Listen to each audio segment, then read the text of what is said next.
Hey, Buddy Manning here, Game 2 on deck, and we're on Causeway Street, hoping this goes smoothly. Noah Dalzell's here, and so are a ton of other people. This is a way better atmosphere than we saw out here before Game 1. Yeah, and I think that the general mood here is a little bit better than on Twitter. So Yeah. when you look at the real what's fans going on here, Twitter? yeah, you got a pretty good vibe. I think the weather, the sun's out, the weather feels good, place is already filling up, and I think Game 1 feels a little bit more removed now. If we had done this yesterday, I think the city was still a little bit frazzled, but getting good vibes at being out here right now. What's going on Twitter? You're more tapped in than me. I see You're tapped in enough. I see the Porzingis freak out. Yeah, I think just people weren't expecting the Celtics to be trailing in this series at any point. If this Game 1 had happened in Game 3 or 2, I think we're seeing a different reaction, but it puts a ton of pressure on this game. So I get it to an extent. You're talking about now, this is a must-win game. You saw what happened in Cleveland yesterday. You don't want to be in that hole. 3 teams have come back from being the home team, being down 0-2. So there's just a ton of pressure now on this one. And certainly, I think you've seen this, but the fans are turning a little bit on Kristaps Porzingis, who continues to deal with an illness. It's so ridiculous. Like, it's crazy to me.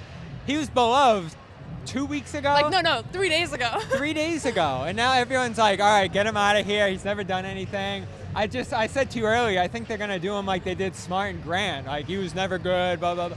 There's still a long postseason run ahead here. He could have a great game tonight, and I think everyone will fall back in love with him. And I said it all year. I think they need him. I don't think they can do it with Horford and Luke. Yeah, I think that the challenge is that he really struggled in that first round, and everybody thought when he comes, it was a bad matchup. If he's healthy, if he's available, then he's going to be like the difference maker, especially with Jalen out. And my question now is, like, was part of that struggle this illness that he's dealing with? I don't know. Maybe it was a matchup and that's just going to be cover. Maybe it's the illness. Like, we don't know, but there's definitely a lot of anticipation around him returning. I have a feeling he's not going to do his WWE entrance you don't today. Think so? I don't think so. Even just coming in, he seemed like he has like a serious vibe about him. I think he feels the pressure. He knows that he sees what people say online. about him. Yeah, too. he's online. I mean, he turned to Twitter when the whole thing happened with the illness originally. The illness initially, yeah, and I asked him about that. I asked him, like, why did you tweet?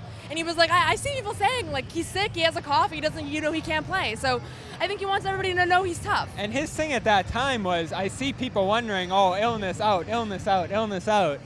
He felt like at that time people thought he wasn't strong, that he was just banging out of games. And that seems to be the sentiment now, that he wasn't able to fight through it in Game 2, which I think is crazy.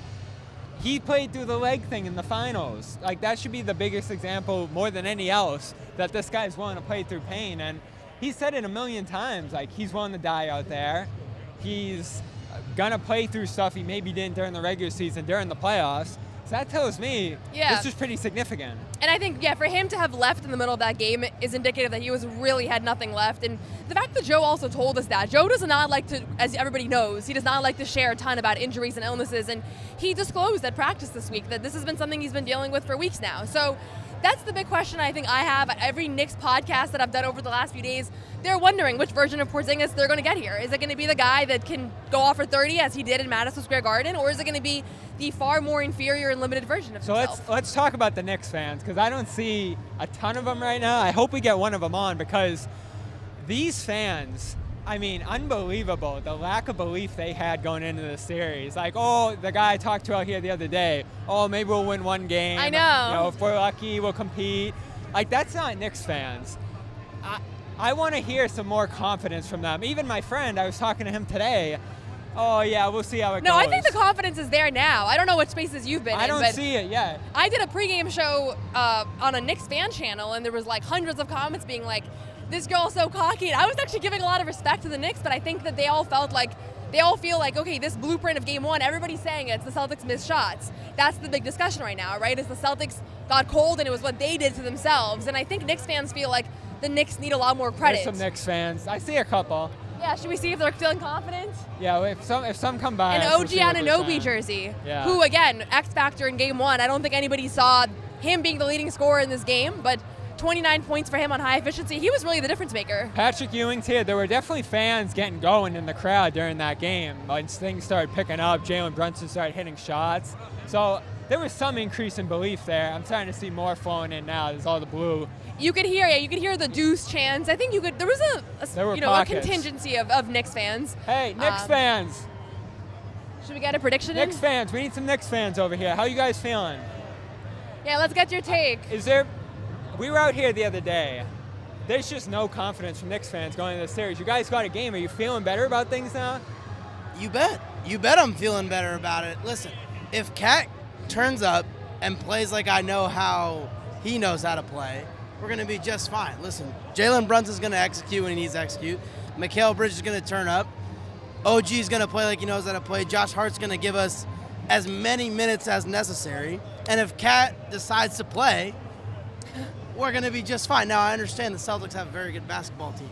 However, I have a lot of belief in my New York Knicks. You think they can win the series now? Oh, yeah. I think Knicks in 6. See, this is the Knicks fan base I know. 6. I'm glad you guys are back to your Was side. that your prediction before Game 1, or is this all post-Game 1 confidence? Okay, before Game 1, I'll be like, okay, I would say Celtics in 7. However, being that the Knicks now have a little bit of momentum, yeah, okay, Celtics get Game 2, Knicks take 3 and 4 back at home, Celtics team Game 5. Then I think the Knicks take Game 6 back in the Garden, and there's orange and blue skies, baby. There we go. That's what I think. I'll tell you what. Do you have confidence in Cat, though? Yeah. The big purr? Absolutely. You seen him? Yeah. All that. He cracks me up. Appreciate you, man. Yeah, We appreciate the confidence. Thank you. I'm glad they're back to themselves. Like, this is what I want to see. I will say, it is funny how going into Game 1, Knicks fans were not confident at all. I mean, I guess I get it. We had like pretty ambitious predictions. The betting odds were crazy. What's up? How's it going? Oh, how's it going? We got some Celtics fans. Let's get your prediction. What do you think is going to happen in this game? Well, it's a must-win game for the Knicks. Must-win game for the Knicks. Knicks, yeah. What about for the Celtics? Oh, this is whatever. So even if they go down 0-2, you're still going to be feeling good? It is more likely for the Celtics to win by 30 in MSG than for the Knicks to win a game against the Celtics. That's fair. They're a better road team this year. Historically bad game and it has to go to OT. What does that say about your friend? So we were just talking about the Porzingis stuff. At least on Twitter, people are freaking out. They're like, this guy's not tough. He can't play. They're like, he's a little sick. Have you ever tried to play with the stomach ache? Yeah. I don't know what the stomach ache. Well, yeah, he's got an illness, but I don't know. I got food poisoning once, and I was not doing anything for 3 days. So whatever sickness he has, let him have the day off. I like it. These are the fans in real life we want to hear. For the Twitter's a whole different world. Yeah, they're also on Twitter. These are Jack's friends. Okay. So they're on Twitter. They fought some good battles on Jack's behalf. We're Team Jack here. We need more of this today. This is what we need more of today, and that's going to make the difference, I think. You're expecting a bounce back? Absolutely. Easy. Yeah. A little defense, a little transition defense, hit a couple threes, shoot better than what, 25%? Yeah. We're going to make open threes. Celtics going to win by $1 billion. Must-win game for the Knicks. All right. Appreciate it, guys. 95 book it. Must-win game for the Knicks. Thank you, guys. See you guys. It could be. It could be. I think whoever wins this game wins the series. That's my prediction. Really? So you're putting that much stock in tonight? Yeah, because I think the Knicks and Celtics are going to win, but if they So go let down me hold 0-2. you to that. Yeah. If the Knicks win tonight, Yeah, absolutely. you're going to say the series is over. No, I'm not saying it's over. I say my You pick. just said they're going to win the series. Whoever if wins I had this to game is going to win the pick, series. if I had to pick tonight, whoever wins tonight's game is going to win the series. It doesn't mean that it's over, but that's going to be a huge indicator. I don't get the difference. What are you not getting? If the Knicks win in that case, you'll say the series is over for the Celtics. No, it's not over. The series is over when one team wins 4 games. But I do think that tonight's game is going to kind of completely change the direction of where the series goes. Okay, so whoever wins this game isn't necessarily the winner. After tonight's game, if you ask me, no, you have to put $1,000 on a team. There he is. I said I was going to sneak in. There we go. This is what we want. We're going to bring a fit. Nobody wanted to talk. So we got a No, Knicks. they do. We got a Knicks fan. We got a Celtics I was fan. right there. You heard it. How are you feeling? Good. You're feeling good. Yeah. I was mad. I wasn't worried. Okay. Really? Yeah, it was just a frustrating game to watch. Even with the Porzingis stuff going on. I don't know. Here's what I don't get. I don't get how you can be so sick that you miss. That you can't play the rest of the game, but you're okay 2 days later. Like, I don't understand the nature of this illness. Especially with what it was, which Yeah. is like fatigue and like. That's that what's sort of weird thing. about it. It's like he comes out, he bounces around, and then he's just gone. So I don't get not playing. I don't get, is he going to go out there, like, feel funky and have to go? And do we have any indication who's starting? I have a feeling. Yeah. feeling that Porzingis is going to come off the bench. Yeah. I think so, too. You have to if you're uncertain about him at all. And I think just his status is so in flux right now. I think they're going to go with their group, and they're going to hope to get something substantial out of him. That's the. I think you said it on the show. You can make that switch now and say it's because of the illness, and just have that be the lineup the rest of the way. You have cover now. It's not a like an ego thing. Yeah. It's he's sick. So. And it might be the better basketball decision, so you're just right, exactly. You've got cover for it and you're fine. Yeah. Yeah. So, do we have an update yet? Has his status been revealed? No update? We'll hear from Amit's going to check if Amit. the Celtics have released his status. So I'm torn on how this game's going to go because I felt it was going to be a sweep. I thought this was going to be an easy matchup. The second you said it was going to be a sweep, Well, we should have known it was That's not. what I'm about to say. That's what I'm about to say is I don't know what's going to happen here now because I didn't expect that. Like, our OG and Bridge is better than we thought. Is Brunson the best player in the series? Are the Celtics going to go ice cold from 3? Like, that's all stuff I didn't see happening here. Can I raise my hand to talk? Did we talk about Joe? I know it's a day removed, but we talked about Joe yesterday. It was very quintessential Joe Mazzulla in the press conference. Because I tweeted, it finally came to me what it was. Because we know he gets defensive after games, and people who didn't hear the soundbite, he just short-circuited on a question about the other team shooting too many open threes. And to me, it finally came to me. It's like you get in an argument with somebody, and you get flustered, and they get the best of you, and you walk away, and then you think of the perfect comeback. Like a day. I think he was shook by the loss. He fielded all of those three-point questions, and he didn't want to because he hates it. He always thinks they're in the right when they do it. And it continued into day 2. And then in day 2, the first time somebody said the word three-pointer, he's like, I'm going to get this guy. And he just attacked B-Rob over a question about the Celtics allowing too many open threes. So that's what it was. It wasn't a great look, but like, you could tell their approach changes at all. Okay, that was what I was going to ask you. At all. I think they do that. I just don't know Yeah. if the Knicks are smart, do they change up? Like, because the Knicks strategically, the Knicks switched way more than they normally switch in the regular season. I think the numbers are like 18% season low. They did like 40%. Like, you might do like a Spoelstra thing. Remember how he stymied Joe 2 years ago where they played zone, then they prepare for the zone, then they play another game and they don't play a single snap of zone? I mean, single snap, single like. And the Celtics weren't ready for it. And the Celtics weren't ready for it. Now, if they're going to be expecting the switching and the Knicks don't at all, I wonder if that's going to mess with them. That's what I would do if I'm Tibbs, because you have to try something different. You go 0-4 in a regular season, you can't run the same game. And that's what he did. He switched up his defense, and it messed with them a little bit. You expecting 63s again, or are they going to start going to the hole? I think they'll. I mean, maybe not 6-0, but 55. Like, I think they're going to be in that range. And Pritchard said this morning they might hit 30, which was bold. yeah, and Kristaps Porzingis is available. Not a surprise, but he will be good to go. Yeah, per Amit.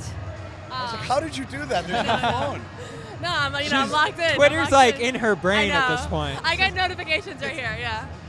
But he is available to go, which I think was the expectation with him being probable. We saw him walking around and shoot around. I think the bigger question, though, is which version of him you get and how effective he is. I can kind of see him having like a breakout game off the bench today. You saw the Twitter stuff, John. We were talking about it. I can't believe the way the fan base has turned on him. On one game, on one night. Wow. Like, it's crazy. Yeah. I don't get it, too, because I thought he was untouchable, because we've had the same exact conversation, right? Like, imagine if you fast-forwarded to 5 days ago and said, Kristaps Porzingis will miss the entire playoffs in his first season and about 45 games in season 2.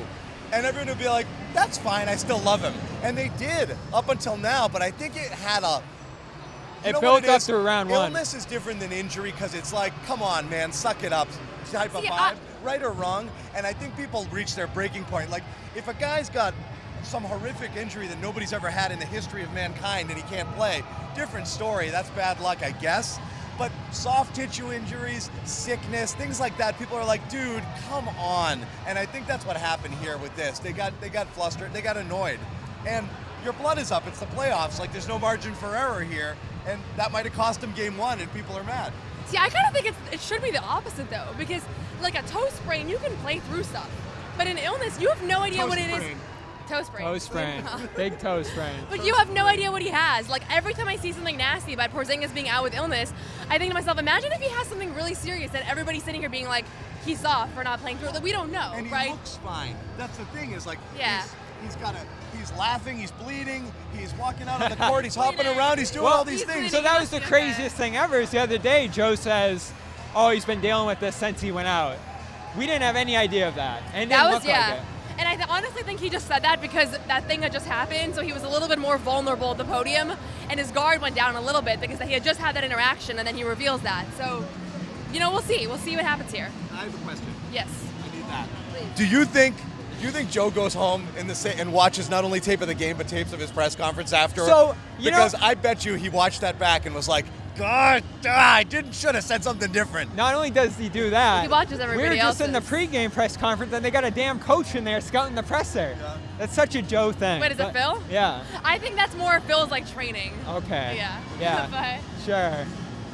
But, you know, he's just getting some media training in. Joe's being Joe. And you know what? I have confidence in Joe. I don't mind the threes. I didn't come out of that game freaking out about the shot selection overall. So I'm fine with them continuing to do it. What I don't want to see is Jalen, Peyton, those guys we've heard from saying, yeah, maybe we shot a few too many, driving into traffic, giving up the ball, shooting crazy layups, and having it be even worse than it was in that first game. This is the first time I've stood next to you guys. If we were a team, we'd be positionless. We right? would. We do positionless, yeah. I Noah think was so. wondering if you were taller than her, and Yeah, I think you he's got taller it. than me. Yeah.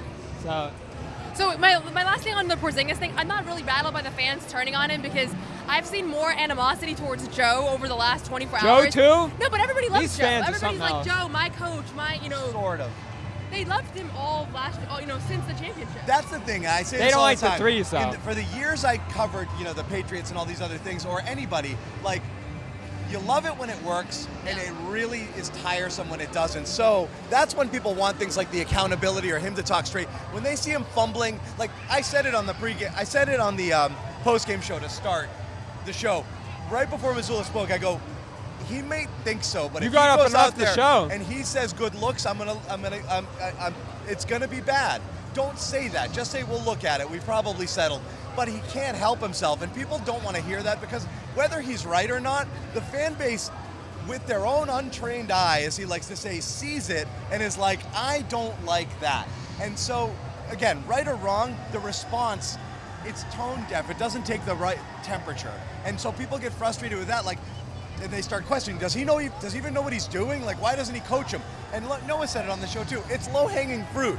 It's so easy to say, Joe's got to do something different for them, and that's how people feel about it. So that's why, because he behaves that way or acts that way, like Doc Rivers couldn't coach at all, but he was so good with the media, he got away with everything. And like Jimmy, that matters. Like, it's emotional intelligence. Like, he's got to display a little and composure, because you want to know that your leader's composed after you just suffered a loss that nobody saw coming, not before and not during. And Jimmy picked right up on it. It was a Joe game, and that's why you want to hear from accountability from him, because it was on him. That was his blame pie game. And I think people still have a little bit of trauma for Miami right now. Like Yep. that 23 series, I have to say, I brought up that By series the like way, a dozen times before everyone this going round. into that series said Celtics are winning. Right, and no that's why question. when we were talking about the series heading into it, I brought up Miami a million times because there was no on-paper pathway for them to lose that series, and they go down 3-0. So anything can happen. I think everybody's wondering, tonight we'll know if it's like heading in that direction or not, you know?